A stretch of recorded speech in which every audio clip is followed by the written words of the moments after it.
बहुत बड़े से जंगल में एक छोटा सा घोंसला था जिसमें रानी चिड़िया, उसके पति बिल्लो चिड़ और उनकी बेटी गुड़िया रहती थी। रानी चिड़िया मेहनती थी। सुबह सुबह सूरज की पहली किरण के साथ ही उठ जाती, दाने चुगने, गुड़िया के लिए खाना लाने और नए तिनके ढूंढने।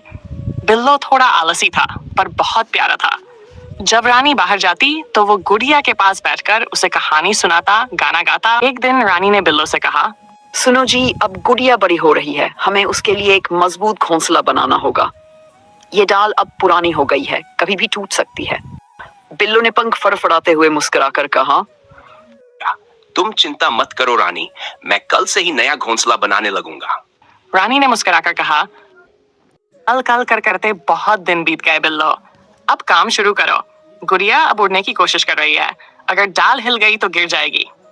बिल्लो ने सिर हिलाया पर अंदर से सोचा, थोड़ा आराम भी तो जरूरी है, और फिर वो धूप में पंख फैलाकर बैठ गया। दोपहर होते होते आकाश में काले बादल छा गए, ठंडी हवाएं चलने लगीं और थोड़ी ही देर में तेज बारिश शुरू हो गई। रानी घबराई हुई उड़ती हुई आई। उसकी चोंच में कुछ दाने थे, लेकिन घोंसले तक पहुंचते पहुंचते वो सारे दाने गिर गए। गुड़िया कहाँ है? रानी ने चिल्लाया। गुड़िया मेरे पंखों के नीचे है, बिल्लो बोला, पर उसके स्वर में भी डर था। घोंसले के तिनके उखड़ने लगे थे। रानी ने अपने पंखों से घोंसले को थाम लिया, गुड़िया को अपने सीने से चिपका लिया।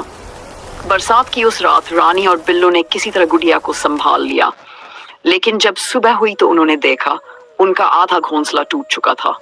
अगली सुबह रानी ने बिना कुछ कहे उड़ान भरी। वह तिनके, सूखी घास और धागे ढूंढने निकल गई। गुड़िया ने बिल्लो से पूछा, पापा मम्मी रोज इतनी मेहनत क्यों करती हैं? बिल्लो ने प्यार से कहा, क्योंकि तुम्हारी मम्मी बहुत हिम्मती है गुड़िया, वो चाहती है कि हमारा घर फिर से बन जाए। रानी दिन भर मेहनत करती रही। शाम तक उसने सारा सामान जुटा लिया। बिल्लो ने इस बार सच में मदद की। दोनों ने मिलकर नया घोंसला बनाना शुरू किया। धीरे धीरे डाल पर फिर एक सुंदर मजबूत घर बन गया, पहले से भी बेहतर। गुड़िया खुशी से चहकने लगी। कुछ हफ्ते बाद गुड़िया के पंख बड़े हो गए थे। अब वह घोंसले की सीमा पार कर पेड़ की दूसरी डाल पर जाने लगी थी। रानी बोली, अब वक्त आ गया गुड़िया कि तुम उड़ना सीखो। गुड़िया डर गई। हाँ, मैं गिर जाऊंगी।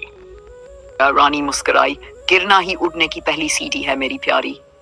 बिल्लो ने भी हौसला बढ़ाया, मैं नीचे रहूंगा, अगर तुम गिरो तो मैं पकड़ लूंगा।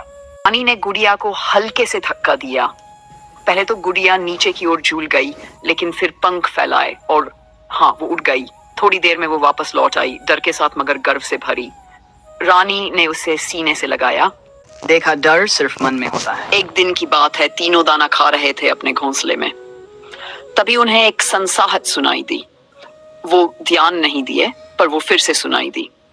इस बार रानी बोली, बिल्लो देख तो क्या है नीचे हमारे घोंसले के बाहर। बिल्लो ने देखा कि एक काली बिल्ली हमारे घोंसले पास आ रही है। शायद वह हमारे घोंसले के अंदर आने का सोच रही है। बिल्लो ने तुरंत देखा और रानी को बताया कि बाहर एक बिल्ली है जो हमारे घर के बाहर है और हमारे घर आने का सोच रही है। गुड़िया डर गई, लेकिन रानी की आवाज में जो दृढ़ता थी उसने उसे उड़ने की हिम्मत दी। बिल्लो नीचे उड़कर बिल्ली के सामने फड़फड़ाने लगा ताकि उसका ध्यान हट जाए। बिल्ली ने बिल्लो की ओर झपटा, पर तभी रानी तेजी से नीचे आई और अपनी चोंच से बिल्ली की आंख पर वार कर दिया। बिल्ली दर्द से तड़प उठा और नीचे गिर गया। बिल्लो भी घायल हुआ था, पर उसने गुड़िया की ओर देखकर मुस्कुराया। देखा ना, तुम्हारी माँ कितनी बहादुर है। इस तरह से तीनों एक ही घर में खुशी खुशी रहने लगे।